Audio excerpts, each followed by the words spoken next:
In the outskirts of Rome, in the Appian Way, stands the pilgrimage site, the Church of Domine Quo Vadis. There is an oral tradition behind its construction that has a strong connection to the history of papacy. During Emperor Nero's persecution of Christians, the Apostle Peter, prompted by his followers, tries to flee from the city to avoid martyrdom.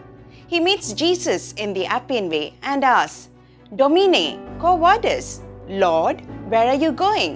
Jesus replied, "I am coming to Rome to be crucified again." Peter went back to Rome and embraced martyrdom. Welcome to the first episode of Successors of Peter, a journey into the history of the popes of the Catholic Church, brought to you by CNewsLive. When Peter encountered Jesus in the Appian Way, it gave him a new understanding of his position and the necessity to bear witness to Christ. His duty was with the people entrusted to him, that he was to lay down his life for them in their time of suffering and persecution. The history of the popes who succeeded Saint Peter is apparent from the apostles' response to the invitation of Christ and his willingness to lay down his life for his people. The life of the popes who led the church in different eras, the difficult times the church faced, the moral exhaustion and trials, and how the church persevered in faith in such circumstances show us how we are to bear witness to Christ today. From Saint Peter to the current Holy Father, Pope Francis, the Catholic Church has been blessed with the pontificate of 266 popes. The Pope is the supreme head of the Universal Church and the Bishop of Rome.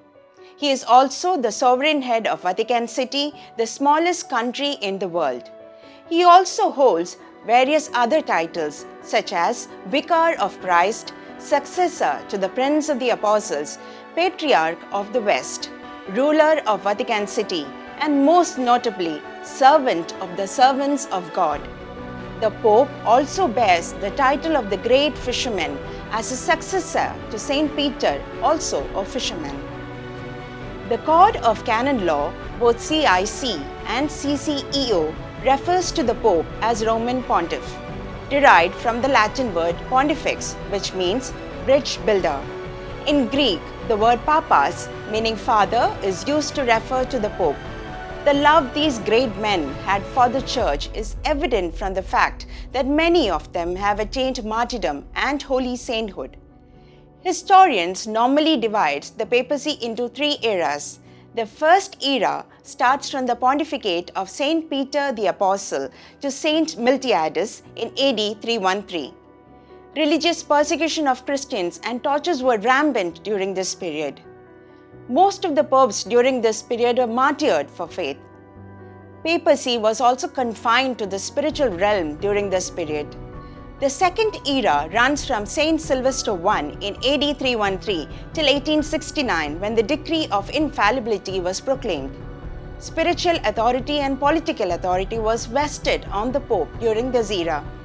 From the reign of Emperor Charlemagne in 800 AD, the successor to the empires were ordained by the Pope. The third era runs from 1870 to the present time. The political authority of the Pope is now confined to an area of 108 acres, the Vatican City. This era bears a special importance as the spiritual authority now spans the entire world. The voice of the Holy Father resonates around the world as a strong moral compass.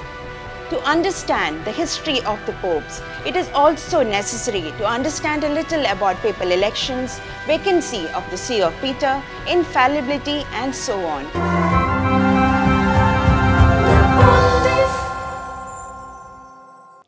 The system of electing the popes has been subject to various reforms throughout the history of the Church.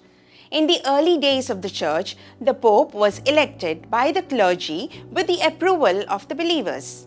After the Edict of Milan, the approval of the Roman emperors became a requisite to validate the election of popes. The Roman Synod of 1059 vested the power to elect the Pope on the cardinals. Pope Pope Pius XII enacted a law requiring a two-thirds majority of cardinals to elect St. Peter's successor. Pope Paul VI later set the age limit of the cardinals at 80. The process of selecting St. Peter's successor is known as the conclave. St. Peter's throne becomes vacant either on the demise or on the resignation of the present pope. When a pope passes away, Cardinal Kamilenko, that is the Chamberlain, confirms the pontiff's demise by gently striking his head 3 times with a silver hammer and calling out his baptismal name. A doctor then certifies his death. Cardinal Kamilenko removes the pope's seal from his finger and destroys it in the presence of the cardinals present. The news of the pope's demise is then announced to the world and the church. The body of the late pontiff is then placed in public view and buried in St. Peter's Basilica, following the traditions and customs of the church. The process of electing the new vicar of Christ, that is the conclave, begins when the College of Cardinals under the age of 80 gather in the Sistine Chapel. All the procedures are held in privacy. The head of the College of Cardinals supervises the elections. After a short prayer and reflection, and according to the inspirations of the Holy Spirit, the conclave fathers will write the name of their candidate on the ballot paper. Each elector holds up his folded ballot paper for all to see, approaches the altar, and then says, "I call as my witness Christ the Lord, who will be my judge, that my vote is given to the one who before God I think should be elected." He then places the ballot paper in the silver and gilded bronze urn. If none of the candidates attain a two-thirds majority, the election is declared invalid. The election then continues until a two-thirds majority is obtained.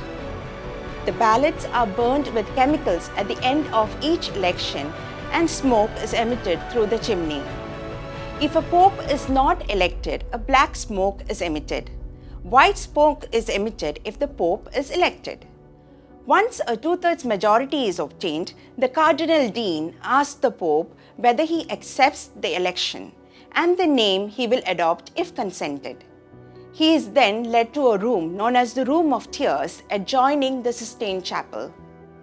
Cardinal Dean subsequently announces the election of the new pontiff to the faithful gathered in St. Peter's Square and around the world with the words, "I announce to you a great joy, we have a pope." He also announces the new pope's real name and newly acquired papal name. The new pope then appears from the window of St. Peter's Basilica and blesses the faithful in the traditional Urbi et Orbi, meaning to the city of Rome and the world. The papal inauguration takes place in the following Sunday. Like the apostles who worked as one community, the Pope, the successor of St. Peter and the apostles, with the bishops of the church, unanimously come together in church as one community, performing the priestly, prophetic, and royal ministry of Christ entrusted to them. The Pope is the first among the bishops in equivalence.